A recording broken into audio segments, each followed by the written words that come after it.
くそれが使命さその正義呼び覚ませ命をかけて熱い風受け止めろ永遠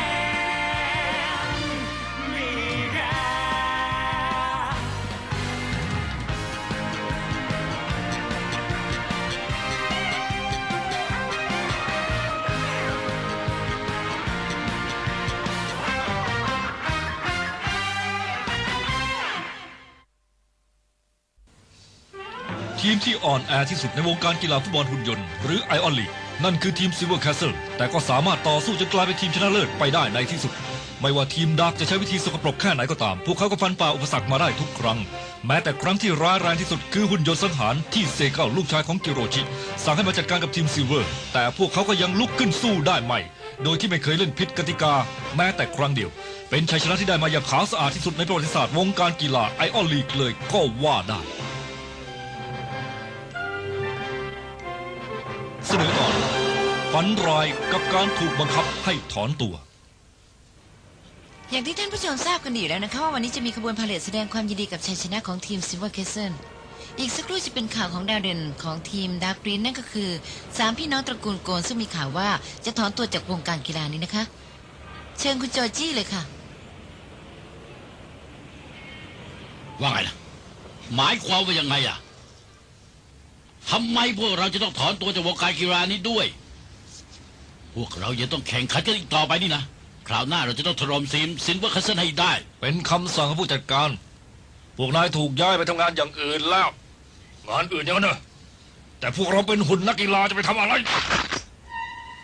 ฮะ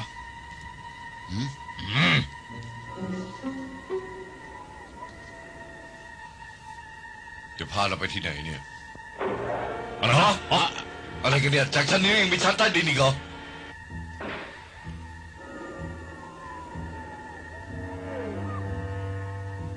ลงไปที่นี่มาที่ไหนกันนะยังมีทางลงไปอีกแล้วเนี่ยผิดฉันว่ามันผิดคนอยู่นะมึงทำอะไรอยู่รีบไปเร็วเข้าไป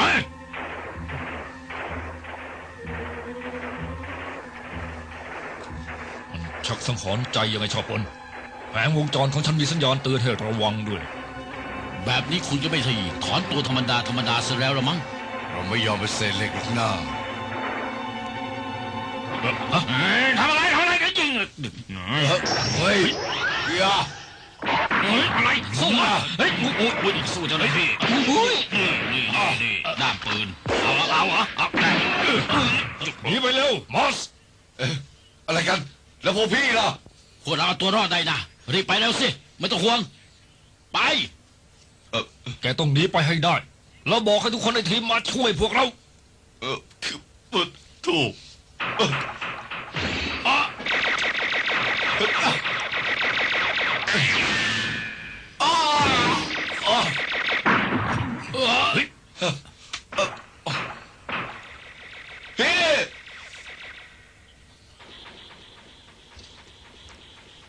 ฉันจะกลับมาช่วยพี่ไม่ต้องห่วงนะ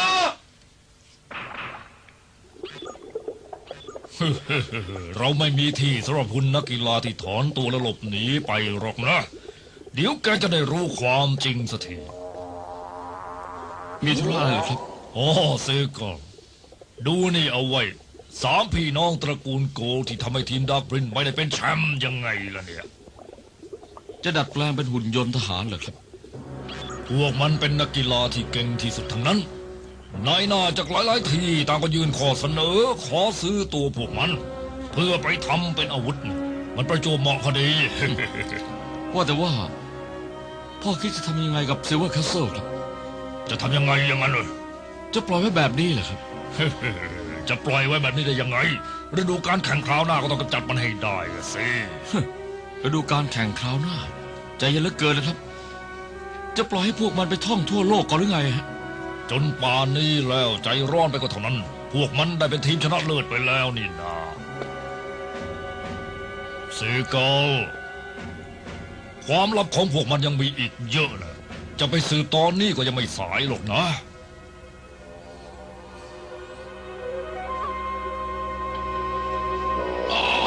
หยุดนะอย่าอย่า เฮ้ย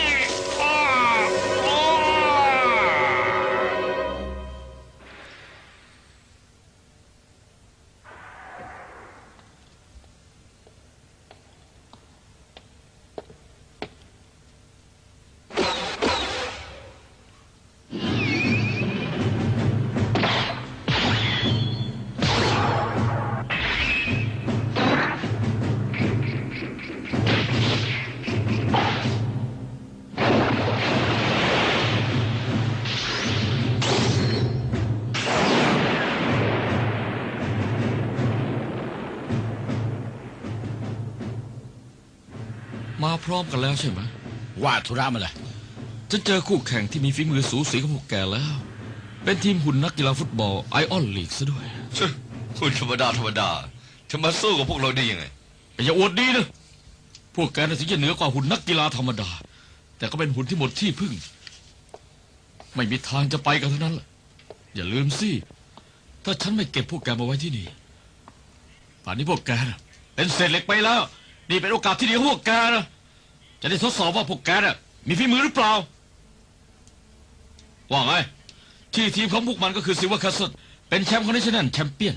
เข้าใจแล้วเราจะสู้กับมันเอง ได้เลยเมื่อไหรที่ไหนก็ได้บอกมาเลยเฮ้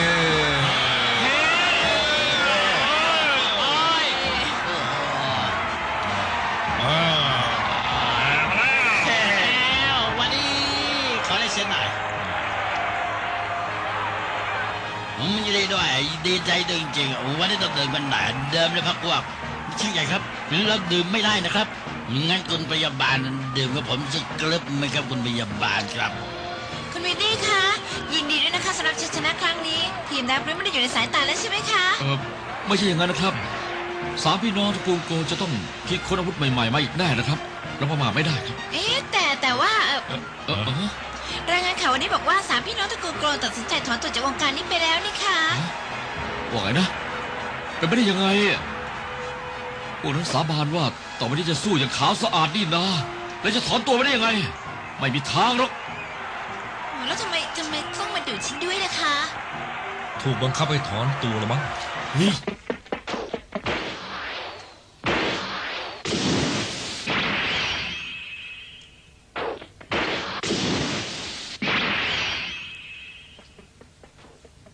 นะอ่ะ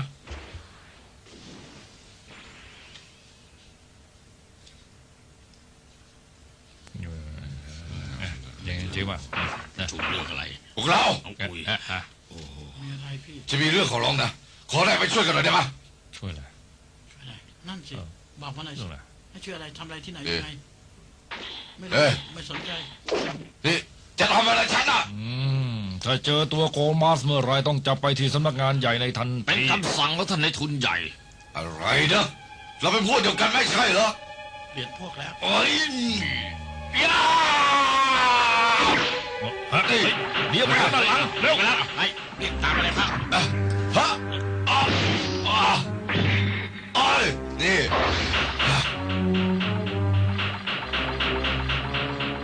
เออเออ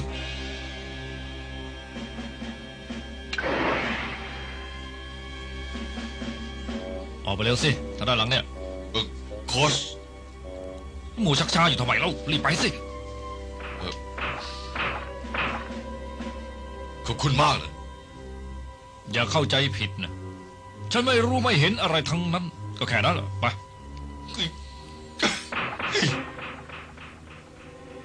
อย่าเพิ่งตายซะก่อนละโกลมาส เอาล่ะ ในฐานะผู้จัดการขอแสดงความยินดีกับตำแหน่งของแชมป์เนชั่นแนลแชมเปี้ยน เอาผู้จัดการครับไม่น่ามาอยู่นะครับ จริงด้วยสิ หายไปไหนของเขาเนี่ย เวลาสำคัญนะ ผมจะไปตามหาเองครับ ฝากด้วยนะวินดี้ ครับ ทราบแล้วครับ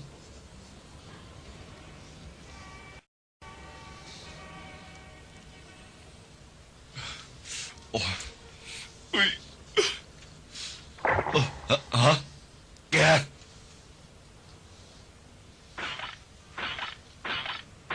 ายเป็นอะไรหรือเปล่า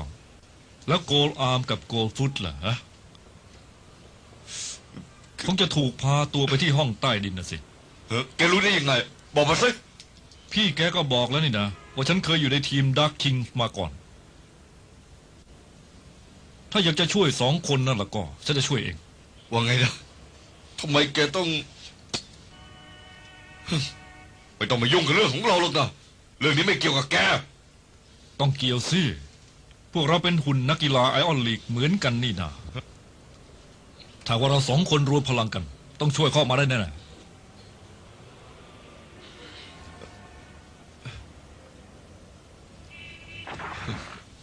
เข้าใจแล้ว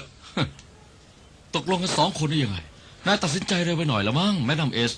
2 คนหัวหาย3 คนเพื่อนตาย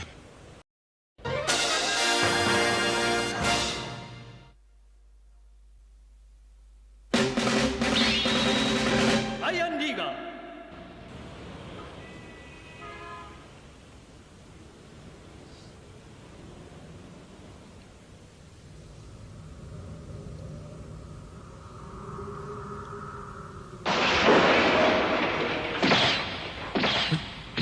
โอ้โหนี่มันที่ไหนกันเนี่ยโอ้ลึกลับจัง โกโมงใต้ดินไง ตรงประตูน้ำนั่นมีทางออกไปข้างบนได้ ทำไมแกถึงรู้เรื่องนี้ด้วย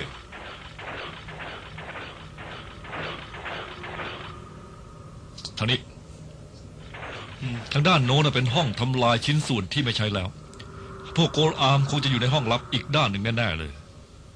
มันอันตรายก็จริง แต่ว่ามีทางนี้ทางเดียวเท่านั้นนะ แบงค์ดัมเอสทำไมแกถึงรู้เรื่องพวกนี้ละเอียดจังเลยอะ มันยังมีความจำเกี่ยวกับเรื่องนี้ในแผงวงจรของฉันนี่นะเมื่อก่อนฉันก็เคยถูกพาตัวไปห้องลับนั่นเหมือนกัน แม่นำถ้างั้นนายก็เคยเป็นนักกีฬาของพวกดาร์กเลยสิใช่ไหม ก็ใช่สิฉันไม่เคยเล่าให้ฟังอ่ะ ก็ไม่เคยเล่าสิ เอาละฉันจะเปิดนะ เข้าไปข้างในแล้วจะมีอันตรายมาก ต้องรีบวิ่งให้เร็วที่สุดเลย ตกลง ไป เฮ้ยไปมันห้องอะไรเนี่ยท่าทางไม่น่าไว้ใจเลยนะ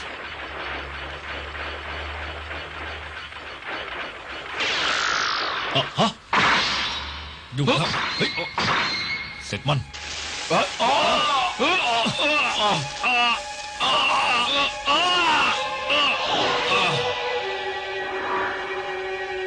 ทำได้ดีมากคนมาสร็อกเก็ตแท้ๆทำให้เราจับตัวแม่น้ำเอกกับมาร์ควินดี้มาได้ ฮะ มัสนี่แผงของแกเหรอ นี่ไม่ใช่นะฉัน คนมาสแกยังอยากเล่นฟุตบอลกับพวกพี่ๆของแกอย่างนั้นใช่ไหม ฮะ เราจะให้โอกาสแกนะ ฮะ จัดการกับแม่น้ำเอกกับมาร์ควินดี้จัดคนทรยศทั้ง2 คนที่อยู่ตรงหน้าแกซะแล้วในทุนใหญ่กูจะให้พวกแกได้กลับลงไปเล่นฟุตบอลอีกได้ยินไหมแกคงไม่อยากจะกลายเป็นเศษเหล็กไปพร้อมกับมันอย่างนั้นใช่ไหมล่ะแล้วก็จะได้เจอพี่ของแกอีกด้วยนะ ตกลงแกทำลายพวกมันทั้ง2ก็หมดเรื่องแล้วใช่ไหม ใช่แล้ว โกมัสจะไม่ละอายใจบ้างหรือไง หนวกหูนะพวกแกอยากเข้ามาที่นี่กันเองอะฉันไม่เกี่ยวดิย่าย่าถ้ามันช่วยพี่ของฉันได้แล้วก็ฉันทำได้ทุกอย่างนั่นแหละนี่ย่าย่า โกลมัส แม็กนัม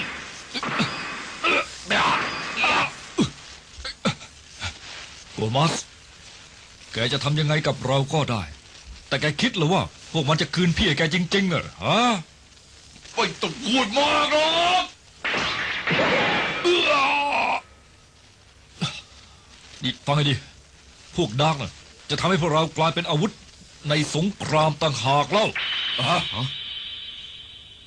สงครามเลย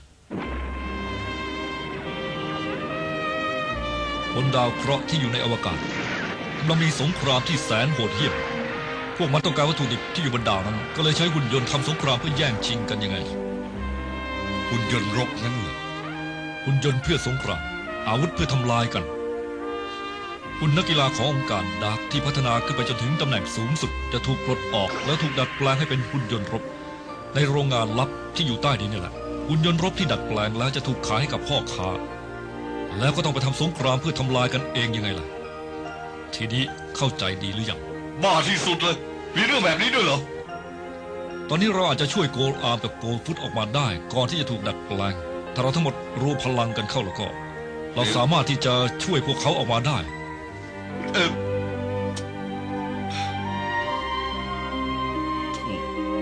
แต่เรื่องแบบนี้มันไม่น่าเชื่อเลยนี่นะ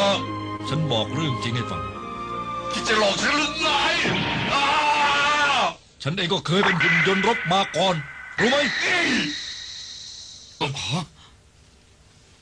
แล้วฉันก็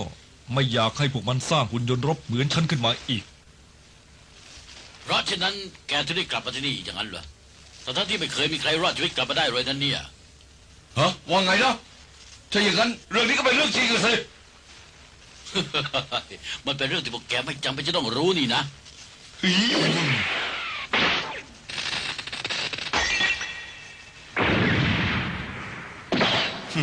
มันจะมากไปแล้ว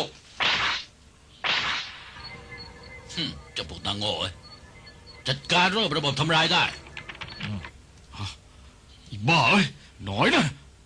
เดี๋ยวแต่ว่า ฮะ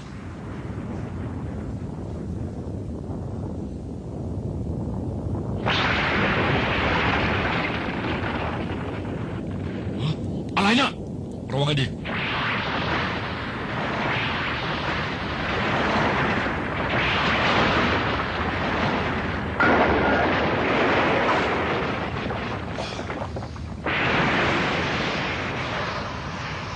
ที่นี่กำลังจะถล่มแล้วหนี่นะ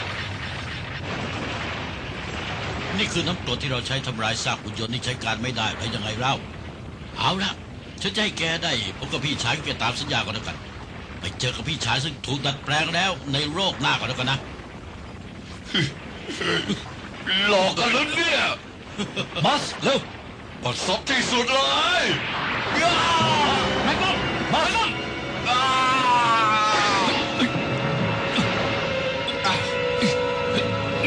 ขึ้นมา แม็กนัมอย่านะคิดจะหมอนั่นคิดจะฆ่าเราอย่าลืมแล้วนะ ใช่แล้วปล่อยมือฉันสิคืนดึงไว้แบบเนี้ยแกจะร่วงลงมาด้วยนะ ฉันไม่มีวันปล่อยมือแก ไม่มีทาง ฉันไม่ยอมปล่อยหรอก บักดำเอ็น แม็กนัม เอาละนะมัสแต่ต้องพยายามช่วยตัวเองด้วย ขึ้นมา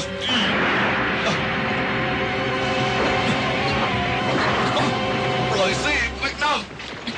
ปล่อยสิบ้าเอ้ยปล่อยมือฉันไม่ปล่อยปล่อยสิ จะให้ปล่อยไปได้ยังไงกัน นายเป็นคู่แข่งคนสำคัญของเรานี่นะขึ้นมา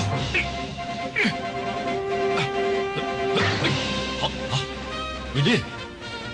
ช่วยไม่ได้ เราลงเรือลำเดียวกันแล้วนี่นะเอาแล้วนะ ขึ้นมา แ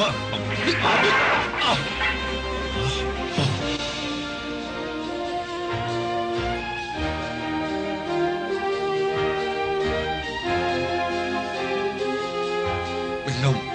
วินดี้ฉันนี่แข้งคราวนี้หนักไม่เบานะเอาไว้ขอคืนในเกมส์ก็แล้วกัน เร็วกันเถอะ เดี๋ยวโกลอาร์กับโกลฟุตจะถูกดัดแปลงไปซะก่อน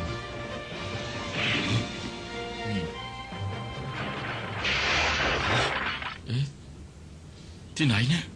ฉันไม่รู้เหมือนกัน แต่ข้างหน้านี่ต้องเป็นโรงงานดัดแปลงแน่ พวกพี่ต้องอยู่ในนั้นแน่เลย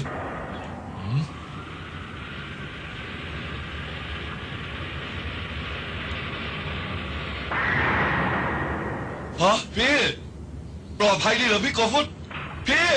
เดี๋ยวก่อนโกลมัสนั่นมัน พี่ฮะ